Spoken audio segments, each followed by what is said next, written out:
There is an old saying in the automotive world: there's nothing more expensive than a cheap Porsche. We've all seen them. That 996 Carrera or high-mileage Cayman listed for the price of a used Honda Civic. Your heart says yes, but your bank account is screaming for mercy. Today, we're going to silence that scream with cold, hard facts. Whether you're hunting for your first Boxster or adding a 997 to the collection, buying a used Porsche is a minefield if you don't know where the explosives are buried. We're breaking down the absolute necessity of the PPI, the big three mechanical failures that kill engines, and a real-world maintenance breakdown that the dealership won't tell you. By the end of this guide, you'll know exactly how to spot a gem and when to run away as fast as a GT3 RS.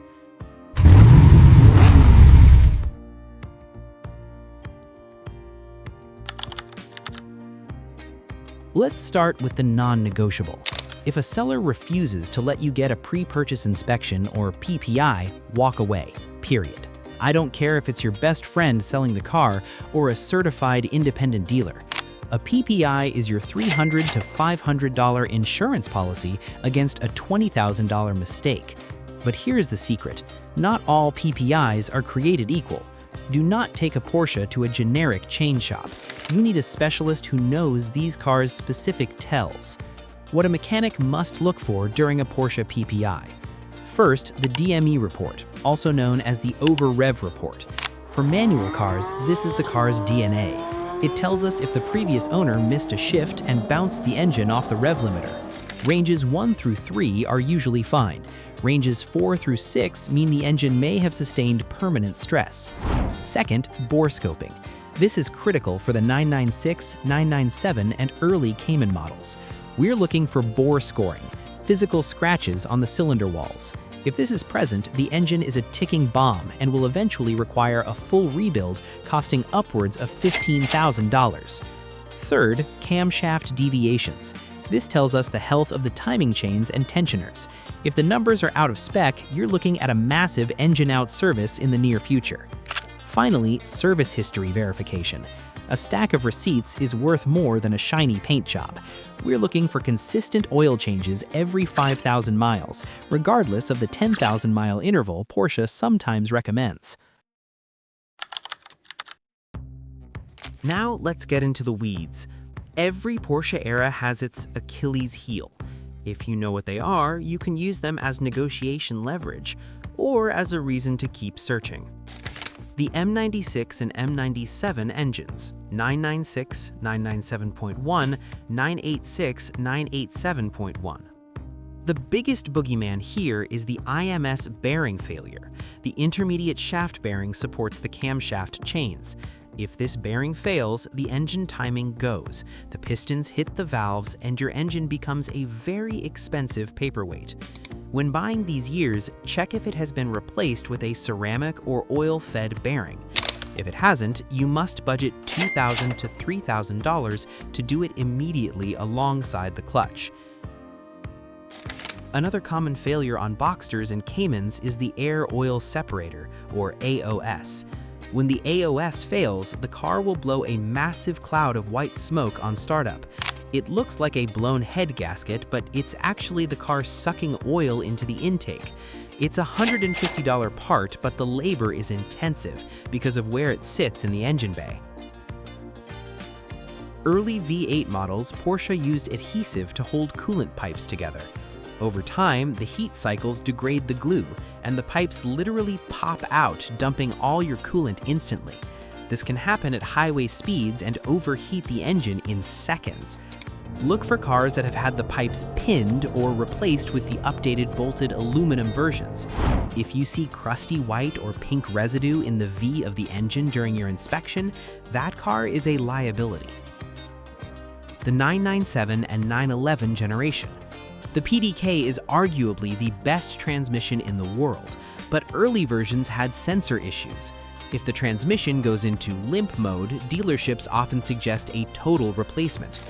However, specialized independent shops are now finding ways to replace just the internal sensors for a fraction of the $15,000 dealer quote.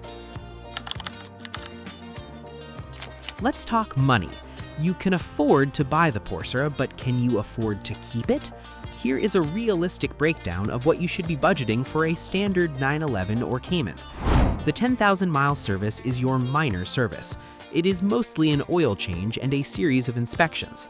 At a dealer, you'll pay $500 to $700. At an independent shop, expect $250 to $350.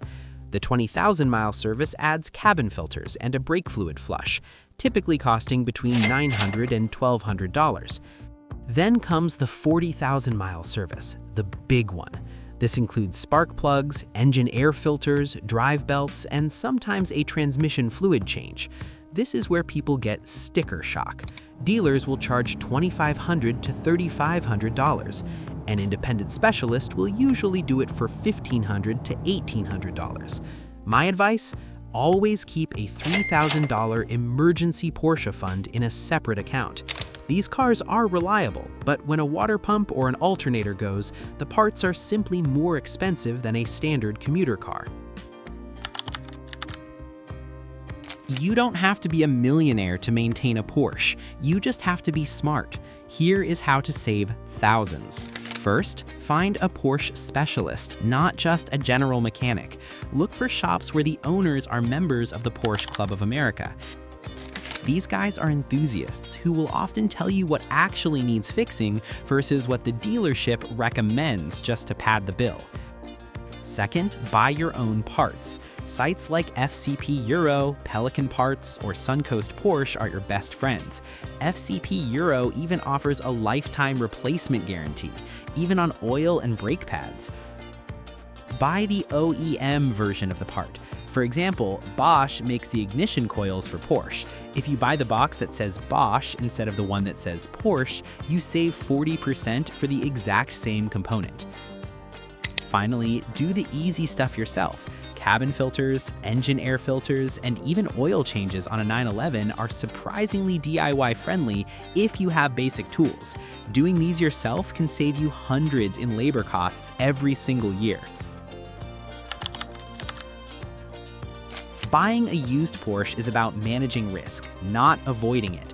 If you get the PPI, check for the IMS or bore scoring, and find a great independent mechanic, you are going to own one of the greatest driving machines ever built.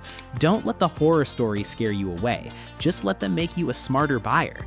If you found this breakdown helpful, hit that subscribe button.